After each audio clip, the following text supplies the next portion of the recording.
किसको सुना रहे हैं और किसके लिए कह रहे हैं? अरे अंधा, उत्तर प्रदेश में कहावत है, अंधा तब पतियाए जब कौड़ी भर पाए। आप समझ रहे हैं ना मंत्री जी? जनता को इन बातों में कोई रुचि नहीं बची कि सारे घर के बदल डालेंगे, किसी को नहीं बख्शेंगे और इकबाल कायम होगा सरकार का। जनता देखना चाहती है कि सड़क पर शासन का इकबाल है या नहीं है, न्याय प्रशासन है या नहीं है। जिस इलाके से मुख्यमंत्री की पत्नी निर्वाचित होकर आए, वहां पुलिस वाला 5-5, 10-10 हजार रुपए की वसूली करे खुलेआम, तो मऊ में क्या होगा, गाजीपुर में क्या होगा, बलिया में क्या होगा? ये तो देखना होगा, नहीं देखना होगा।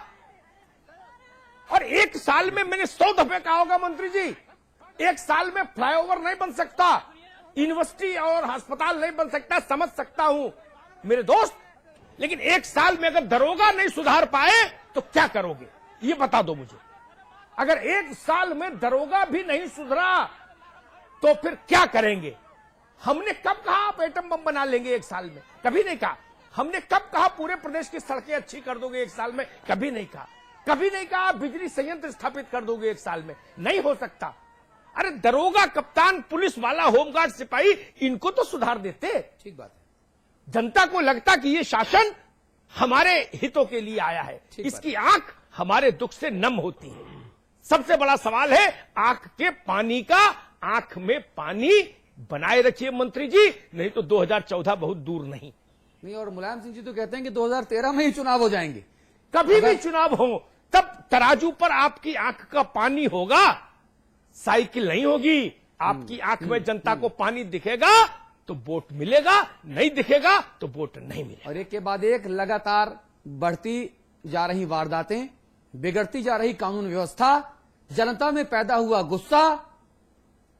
अगर ऐसे ही आप लोग दावा करते हैं मंत्री जी कि मुलायम सिंह जी को प्रधानमंत्री बना देंगे, तो फिर आपका दावा आपको मुबारक हो। और मुझे तो उनकी बुद्धि और उनके नैनों पर भी, आंखों पर, नैनो मतलब वो नैनो कार नहीं, नैने मतलब आंखें, दीदों पर, देखिए सुनिए उन पर भी तरस आता है, जो आप जैसे तमाम लोगों के दावों पर भरोसा करते हैं कि मुलायम सिंह जी इसी सूरत हाल में दिल्ली दरबार में सत्ता बना लेंगे। बहुत बहुत धन्यवाद मंत्री जी, बहुत बहुत शुक्रिया त्रिपाठी जी, बहुत धन्यवाद भाई बसुद्दीन भदौरिया जी। अमिताभ जी आप बने रहेंगे, एक ब्रेक ले रहे हैं, ब्रेक के उस पार निशंक का कलंक।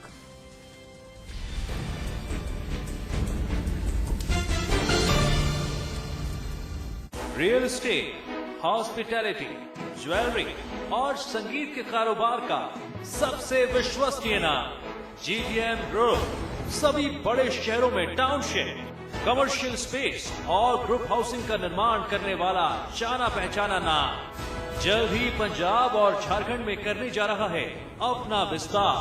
The destination of your aspirations, GTM, let's make it happen. इसमें टेस्ट है, तंबाकू नहीं। आप भी आजमाइए रजनीगंधा। रजनीगंधा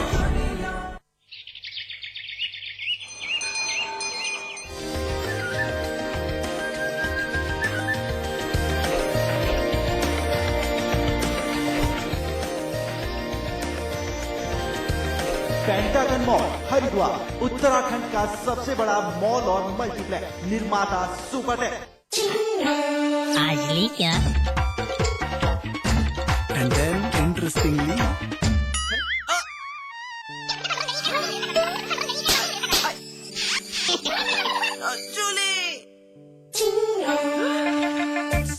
रिफ्रेशिंग मिनी गम। आज ली क्या?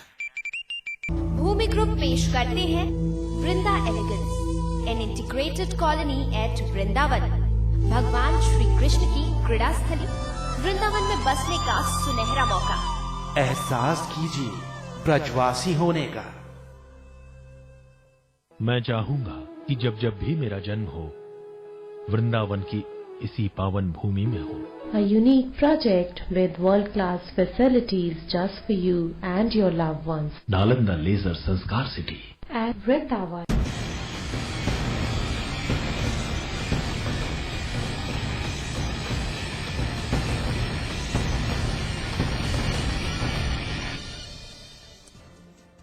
इसे आप राजनीतिक रसूख कहिए या फिर नियम कायदों को ठेंगे पर मार देने का हुनर, चाहे जो मनाए सो कह लीजिए, लेकिन इतना जरूर है कि उन साहब के व्यक्तित्व पर आरोपों की एक परत पड़ती जा रही है। गाहे बगाहे कलंक की कोई न कोई कथा पढ़ने के लिए मिलती है। ताजा तरीन कलंक कथा है सरकारी सर्किट हाउस पर अवैध कब्जा करने की। जी साहब, सही समझ रहे हैं आप, सही सुन रहे हैं आप। हम बात कर रहे हैं उत्तराखंड के पूर्व मुख्यमंत्री रमेश पोखरियाल निशंक की और उनके कलंक की।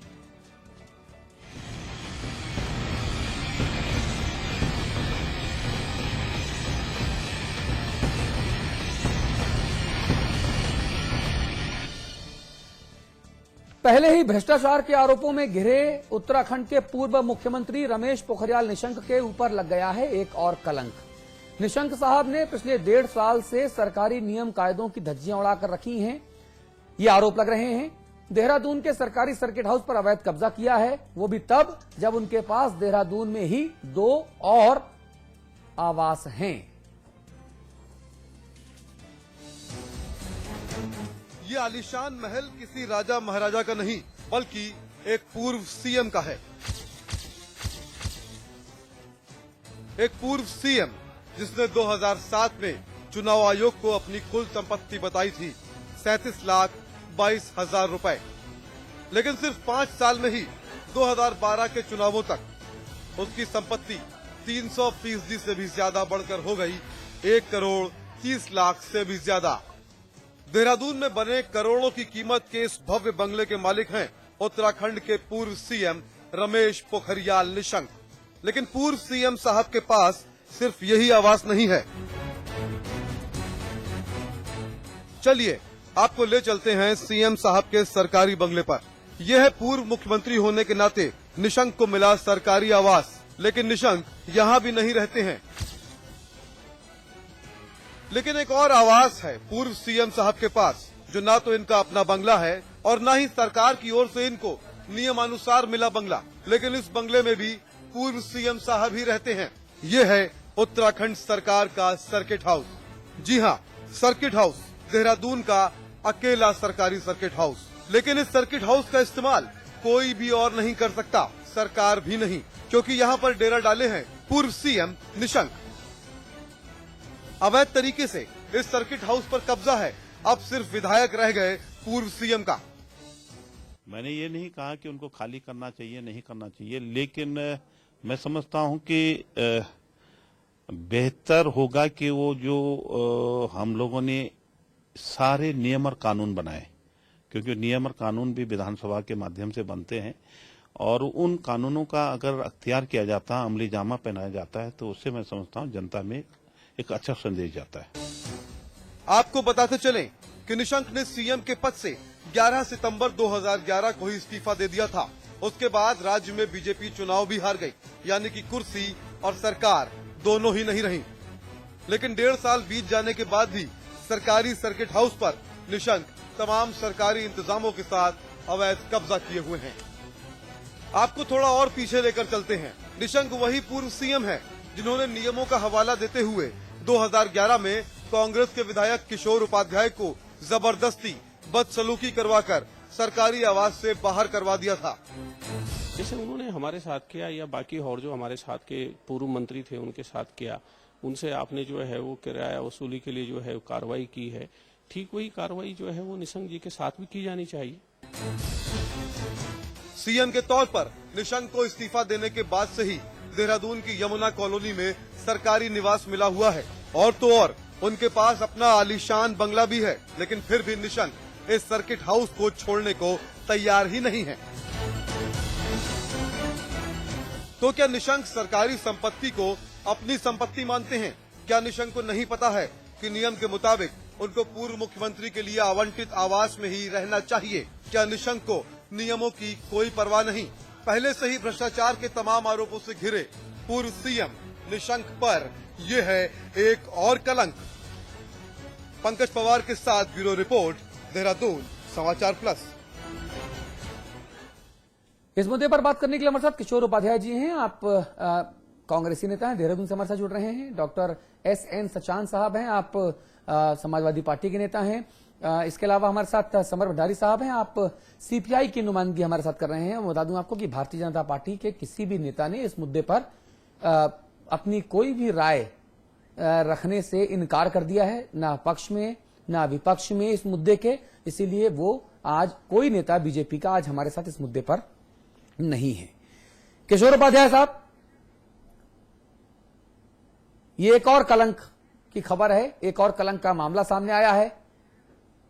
सरकार सिर्फ बात करती है, काम करती नजर क्यों नहीं आती, कार्रवाई करती नजर क्यों नहीं आती? ये अपने आप में एक बहुत बड़ा सवाल है और एक कलंकनुमा सवाल है।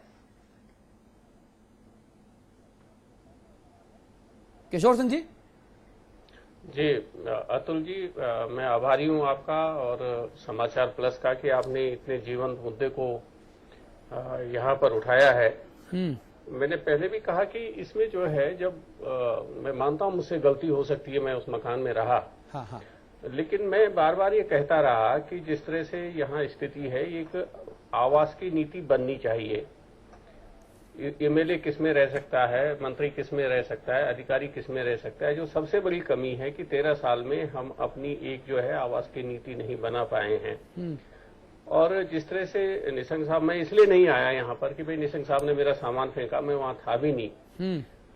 मैं ये कहना चाहता हूँ कि जो लोग दूसरे पर, जब खंडूली जी उस मकान में रह रहे थे जिसमें अब निशंक साहब रह रहे हैं, तो उन्होंने उस समय एक मुद्दा बनाया था कि जो है खंडूली साहब उस मकान को खाली नहीं कर रहे हैं, जब वो पूर्व मुख्यमंत्री हो गए थे, और तब जाकर के खंडूली जी को जो है मकान खाली करना पड़ा था। तो मेरे विचार से एक नीति बननी चाहिए प्रदेश में कि आवास की सरकारी अधिकारी जो हैं, एमएलए जो हैं, विधायक जो हैं, और मुझे तो ये लगता है कि हम 18-20 करोड़ का इस गरीब राज्य में जो है मुख्यमंत्री का आवास बना देते हैं, 20-25 करोड़ का जो है राज्यपाल साहब का घर बना देते हैं, 118 कमरे का नैनीताल में हम राज्यपाल निवास रखे हुए हैं। तो मेरे विचार से आपने इस बहुत ही समीचीन मुद्दे को उठा करके हमको नए तरीके पर उत्तराखंड में इस बारे में सोचना चाहिए कि इतना बड़ा खर्च जो है इस तरह के जो भवन है, मकान है, उस पर नहीं होना चाहिए। वो पैसा अगर गरीब, जो गांव का गरीब आदमी है, उसकी भलाई के लगे तो वो ज्यादा अच्छा रहेगा।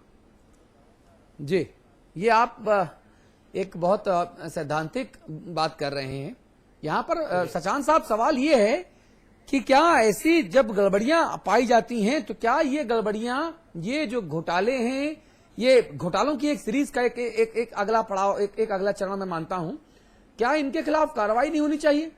क्या ऐसा करके हम उदाहरण पेश ना करें ताकि और दूसरे लोग भी अगर इस तरह का गड़बड़ झाला करना चाहें तो उनकी थोड़ा सा उनको थोड़ा डर हो, सबक मिले उनको कि नहीं ऐसा नहीं करना है, कार्रवाई होगी? देखिए, आपने बहुत ही सामयिक और बहुत ही लोकतंत्र के लिए एक आज के लिए बहुत ही अच्छा प्रश्न किया है।